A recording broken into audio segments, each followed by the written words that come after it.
Hello, dear learners. Welcome to another learning episode. In this time, I'm going to discuss about the updated or the revised, or shall we say, the new module. Yes, it's true. You heard it from me that the new module will be introduced starting from the semi-finals down to the finals, or the second half of the semester. But don't worry, reassured, this module is easy to understand. The way I see it, it's easy to digest and it's friendly to you, dear students. This is a response of school management with regards to a concern that you raised along the way when we started the first semester. So let's start the two module, and of course, if you are going to take a look, and you can see there is a big difference, not just the color. Of course, you can see that the updated module or the latest module that we will be using for the second half of the semester is a much, of course, interesting, having its own color. But then again, it's not just about the color but the content. So we will discuss this time. I will discuss to you each and every portion of the updated or the revised module. So with the new module, you will see still the same on the previous module that you have used, but still I'm going to discuss and orient you on as I mentioned, in every aspect or features of the latest module or the revised module that you will be using. So you have there the course code. The course code is often numerical that is assigned to a certain course or a subject, and it is provided to you upon completing the enrollment process during the start of the semester. And on the other side of the course code, you have their course title, or what we call the subject title, the module number. Ikapila na ba ni siya nga module sa pagkakaroon sugod sa pinaka-primero na module na gihatag sa inyo, ha? Date of the delivery will be scheduled on the week or the exact dates where these topics here will be delivered will be discussed, and on the same time tasks that are given to you will also be subject for submission on the certain date of the delivery. And below that one, the good thing about this latest or the updated module, you have there the topics. So mas klaro siya, makita nyo diretso, and 1, 2, 3 major topics that is going to be discussed by your teacher, instructor, or professor, or the specific week, and then what are the expected outcomes that's on the other box at the end. Is a finishing of all these topics, what are expected output or outcomes in the end of the students. Here, you are going to see, and below topics and the learning outcomes, you will see the tools and materials. It's optional for the teacher to indicate the tools and the materials needed for learning process or the procedures depending on the topic that he or she will be. Below the topic and the learning outcomes, you will see now the big difference between the previous module to this present module we will be using. And if you can see, naka-indicate daily ang inyong mga activities, meaning to say na mas klaro siya o mas user-friendly siya. That's the way I see it. On my end, on the way, I understand it mas user-friendly siya compare sa imuhang atuang previous module. This one stipulate ang imong things to do, things to achieve. And now, let's discuss about guided learning, supplemental learning activities, dependent learning activities, and assessment. By the way, students, dear learners, the guided learning, supplemental learning activities, and independent learning and assessment, these things that I mentioned, si teacher ang bahala ibutang niya sa 5 kaadlaw na pagklase sa usa ka semana, online class or modular class, and siya ang bahala to arrange this one depending on needs, depending sa strategy ni teacher, and depending on the topic mo matter jud na always ang topic na inyong i-discuss. So, I will explain one by one what is a guided learning, supplemental learning, activities, independent learning, and assessment. Again, usbon ako balik, sa day 1 to 5, si teacher bahala mag-arrange ani nila kung asa ang supplemental learning ibutang na adlaw, or maghatag ba si teacher og independent learning, or kanus ba siya mohatag og assessment. Okay? So, in every day, usbon ako balik, in everyday basis, ibutang na ni teacher ang mga activities, including instruction and the links to the learning materials na gamiton niya sa pag-deliver og topic sa inyuha. So, let's start the guided learning. What is a guided learning? A guided learning indicates here the overview of the activity that you, their students, will be doing with the guide of your teacher. The idea here is that the teacher and the student is involved in their activity. So, let me give you the example of guided learning. Example are recorded videos. Pwede si teacher mag-upload sa YouTube, or kung bugat ang file and then ihatag lang niya ang link sa inyuha. And dito niya i-discuss or through recorded video ang topic ninyo. It could be also recorded audio, a recorded discussion with the aid of PowerPoint, video conference discussion using OBS, a Facebook Live can be also considered as a guided learning. Google Meet, while na Google Meet mo si teacher ang nag-discuss with the aid of PowerPoint.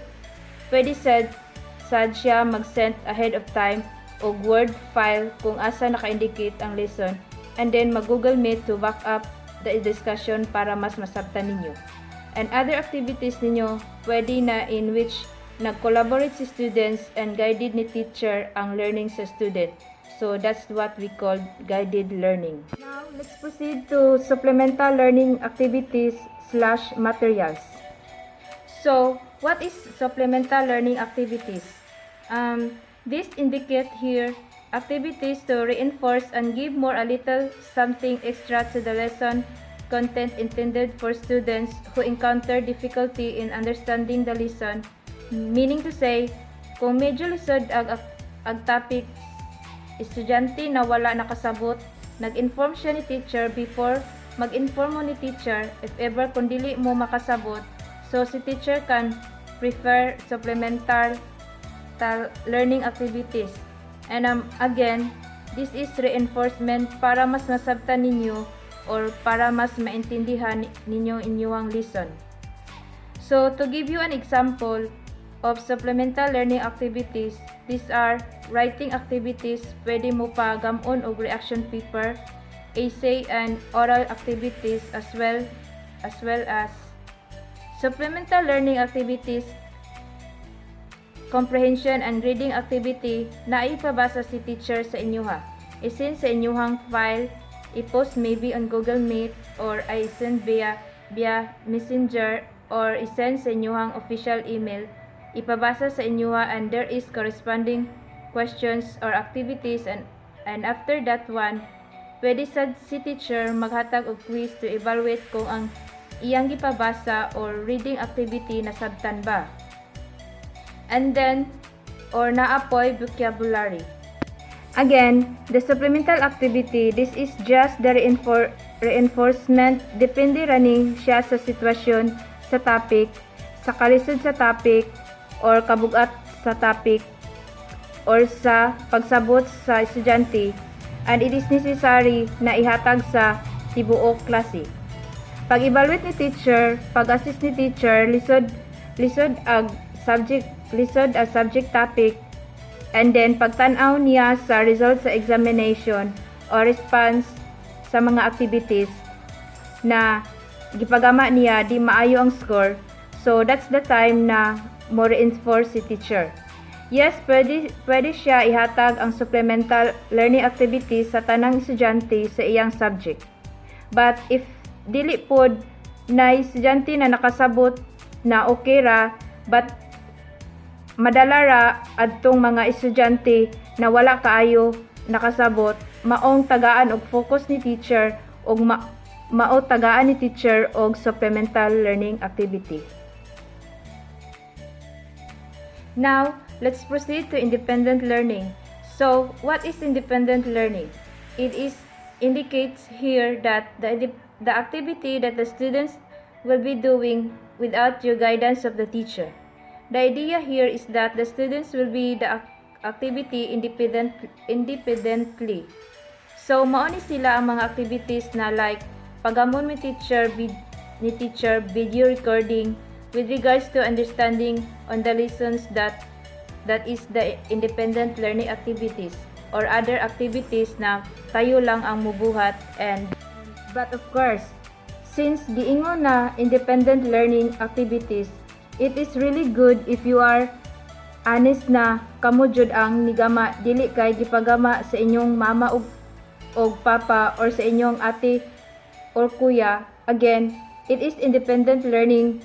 If you need a help, yes, of course, you can ask for a help, but it doesn't mean na sila na ang inyong pabuhaton sa inyong independent learning. Now, let's proceed to the assessment. What is an assessment? It indicates here the details how to measure your learning other students, of course. Kinahanglan pud namo ma-evaluate kung nasabtan ba ninyo, nakat-on ba mo, so we can do it, ma-evaluate ra namo through assessments.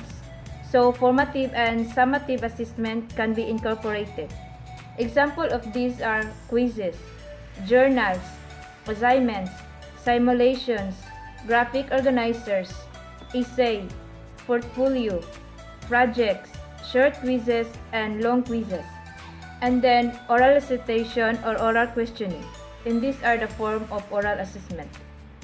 So, pwede ni teacher buhato na day 1 would be a guided learning. Hatag lang siya og activity, hatag lang siya og video recording sa lessons. Say for example, sa topic number 1.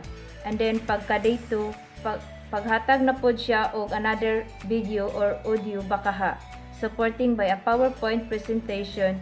And then on day 3, since nahatag na siya ang duha ka lessons, pwede siya maghatag sa inyo og assessment. Or pwede sad siya maghatag og independent learning. So, depende ra ni teacher, strategy na ni teacher, unsaon niya paghanay sa iyang mga module, kay mas nakasabot siya sa content. Sa din, unsaon madali ninyo masabtan ang inyong topic, and part of this one, also usually, your teacher may need to do once a week. May need to call for a Google Meet, a virtual meeting sa inyo ha. It could be for the purpose to discuss, to orient you, for it could be the first day to do, and things to achieve, mga deadlines and all possible questions. Pwede na buhaton ni teacher on the first day before siya muhatag sa guided learning. Or pwede sad ni teacher buhaton na niya in the middle of the week para to assess sa iyang gipanghatag na mga materials sa day 1, 2, and 3.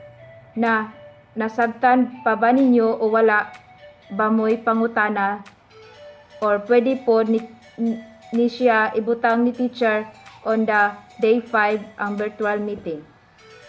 Sa inyuha to assess, we're able to achieve those things from day 1 to 4 og asa ba mo nagkalisod.